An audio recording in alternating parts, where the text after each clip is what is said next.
Subscribe करिए rising Uttar Pradesh को और दबाइए इस बेल आइकन को ताकि आप पाए यूपी की न्यूज अपने मोबाइल पर सबसे पहले। दक्षिण पश्चिम मानसून ने प्रदेश में दस्तक दी। पूर्वी व पश्चिमी यूपी के कई जिलों में बादल बरसे। विभिन्न स्थानों पर तेज हवाओं के साथ झमाझम बारिश और बूंदाबांदी हुई तो कहीं पर आंधी के साथ बौछारें गिरी। इस बारिश से हालांकि कम समय के लिए ही सही पर लोगों को उमस भरी गर्मी से निजात मिली। मौसम केंद्र लखनऊ के अनुसार अगले 48 घंटों में लखनऊ समेत प्रदेश के कई अन्य जिलों में मानसून सक्रिय हो जाएगा। मानसून ने इस साल एक सप्ताह पहले दस्तक दे दी है। इसे अच्छा संकेत माना जा रहा है। भारतीय मौसम विभाग के अनुसार इस साल दक्षिण पश्चिम मानसून के सामान्य रहने के आसार हैं। अयोध्या में श्री राम जन्मभूमि तीर्थ क्षेत्र ट्रस्ट द्वारा राम मंदिर निर्माण के लिए खरीदी गई जमीन पर सवाल उठाए गए हैं। समाजवादी पार्टी के वरिष्ठ नेता व पूर्व मंत्री तेज नारायण पांडेय पवन ने श्री राम जन्मभूमि तीर्थ क्षेत्र ट्रस्ट पर जमीन खरीद में भ्रष्टाचार का आरोप लगाया है। उन्होंने कहा कि 2 करोड़ रुपए में बैनामा कराई गई जमीन को 10 मिनट के अंदर 18 करोड़ 50 लाख रुपए में रजिस्टर्ड एग्रीमेंट कर दिया गया। पवन ने पूरे मामले में दस्तावेज पेश करते हुए इसकी जांच सीबीआई से कराने की मांग की है। इस मामले को लेकर कांग्रेस एवं आम आदमी पार्टी ने भी योगी सरकार पर हमला बोला है।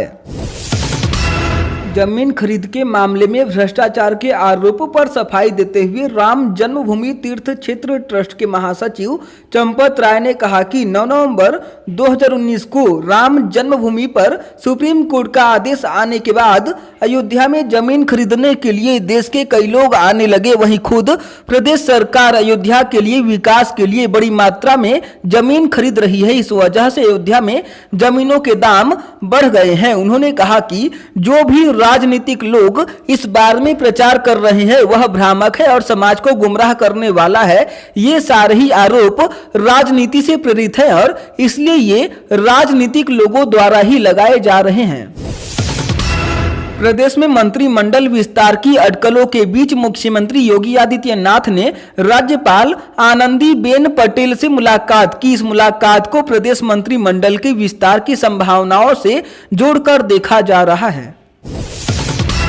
प्रदेश में अगले साल होने वाले विधानसभा चुनाव से पहले भारतीय जनता पार्टी यानी बीजेपी को छोटे दलों ने अपने तेवर दिखाने शुरू कर दिए हैं। चुनाव से ठीक पहले जातीय समीकरण साधने में जुटी भाजपा को निषाद पार्टी और अपना दल पहले ही अपनी मंशा बता चुके हैं। दोनों पार्टियां अपने लिए केंद्र में मंत्री पद की मांग कर चुकी हैं। अब सुहेलदेव भारतीय समाज पार्टी यानी सुभाषपा ने भी भाजपा को अपने तेवर दिखा दिए हैं। बताया जा रहा है कि बीजेपी के राष्ट्रीय अध्यक्ष जेपी नड्डा सुभाषपा के अध्यक्ष ओम प्रकाश राजभर को मनाने में जुटे हुए हैं। लखनऊ में लोहिया हॉस्पिटल की कथित रेप की पीड़ित महिला की मौत हो गई। महिला में ब्लैक फंगस के लक्षण थे। उसका इलाज यहां पर चल रहा था। एक दिन पहले ही पीड़िता की बहन ने अमेठी में केंद्रीय मंत्री स्मृति ईरानी को रोककर पूरी आपबीती सुनाई थी। आरोप है कि अस्पताल में भर्ती पीड़िता के साथ हॉस्पिटल के स्टाफ ने रेप किया, शरीर को सिगरेट से दागा और गहने तक लूट लिए। स्मृति ने अफसरों को जांच के आदेश दिए थे। अगले साल होने वाले विधानसभा चुनाव के लिए कांग्रेस ने कमर कसनी शुरू कर दी है। राष्ट्रीय महासचिव प्रियंका गांधी वाड्रा इसी महीने लखनऊ आकर मोर्चा संभाल लेंगी। इसी के साथ चुनाव तक वह यूपी में ही डेरा डालेंगी। जुलाई तक कांग्रेस के 150 उम्मीदवारों की लिस्ट भी जारी हो जाएगी। बताया जाता है कि इनमें से 50 उम्मीदवारों को मौखिक तौर पर बोल दिया गया है। अयोध्या से जुड़ी करीब 20,000 करोड़ की विकास योजनाओं को पीएम मोदी की हरी झंडी मिलने के बाद अब पंख लगेंगे। 2 सप्ताह के अंदर पीएम मोदी वर्चुअल रूप से विकास योजनाओं से जुड़े अधिकारियों से वार्ता करेंगे। इस दौरान पीएम अयोध्या के विकास के लिए बनाए गए योजनाओं की जानकारी लेंगे। वार्ता के दौरान पीएम को योजनाओं से संबंधित लेआउट भी दिखाए जाएंगे। पीएम मोदी की मुहर लगने के बाद ही योजनाओं पर काम तेज हो जाएगा। कोरोना संक्रमण की दूसरी लहर से प्रदेश को हुए नुकसान से सतर्क योगी सरकार अब स्वास्थ्य ढांचे को इतना मजबूत करना चाहती है कि कोरोना की संभावित तीसरी लहर या किसी भी महामारी से आसानी से निपटा जा सके। इसके लिए प्रदेश भर के सामुदायिक और प्राथमिक स्वास्थ्य केंद्रों को मजबूत किया जा रहा है। पीएचसी, सीएचसी के साथ ही हेल्थ और वेलनेस सेंटर की रिपोर्ट मुख्यमंत्री योगी आदित्यनाथ ने मांगी है। प्रतापगढ़ में बनाया गया कोरोना माता मंदिर का निर्माण पुलिस ने तोड़ दिया। कोरोना माता मंदिर बनाए जाने की सूचना पर रात में ही पहुंची पुलिस ने इसका निर्माण ढहा दिया। पुलिस ने बताया कि लोग कोरोना माता की पूजा अर्चना कर रहे थे और लोगों में कोरोना पर अंधविश्वास फैल रहा था। गांव के प्रधान शंकर लाल जायसवाल ने बताया कि रात लगभग 9 बजे के करीब स्थानीय पुलिस आई और मंदिर को गिरवा दिया। मंदिर का निर्माण करने वाले युवक को पुलिस थाने में पूछताछ के लिए ले गई।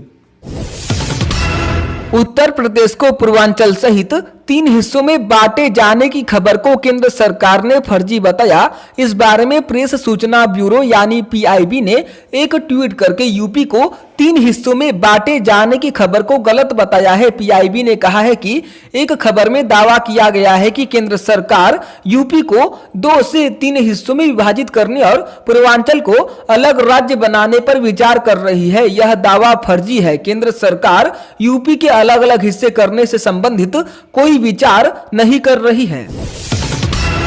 शाहजहांपुर की एसओजी व थाना सदर बाजार पुलिस को एक बड़ी कामयाबी हाथ लगी है। संयुक्त टीम ने अंतर जनपदीय मादक पदार्थ के 5 तस्करों को दबोचा। बरामद मादक पदार्थ की कीमत अंतरराष्ट्रीय बाजार में 2 करोड़ 80 लाख रुपए बताई जा रही है। बरामद मादक पदार्थों में 2 किलो 850 ग्राम चरस व 8 किलो 435 ग्राम गांजा है। साथ ही पुलिस ने 6 इलेक्ट्रॉनिक तराजू, 6 mobile phone, 4 ATM card, 1 car बरामद की। समाजवादी पार्टी के राष्ट्रीय अध्यक्ष एवं पूर्व मुख्यमंत्री अखिलेश यादव ने बीजेपी की सरकार की उपेक्षा के चलते यूपी में स्वास्थ्य सेवाओं के बदहाल होने का आरोप लगाया है। अखिलेश ने कहा कि कोरोना संकट में निजी अस्पतालों ने जबरन लूटने में कोई कसर नहीं छोड़ी है। सपा की ओर से जारी एक बयान में पूर्व मुख्यमंत्री ने कहा, निजी अस्पतालों की मनमानी पर कोई नियंत्रण नहीं है। दवाओं, इंजेक्शन की कालाबाजारी बेरोक टोक जारी है और कोरोना कर्फ्यू और ऑक्सीजन की किल्लत ने लोगों की कमर तोड़कर रख दी है।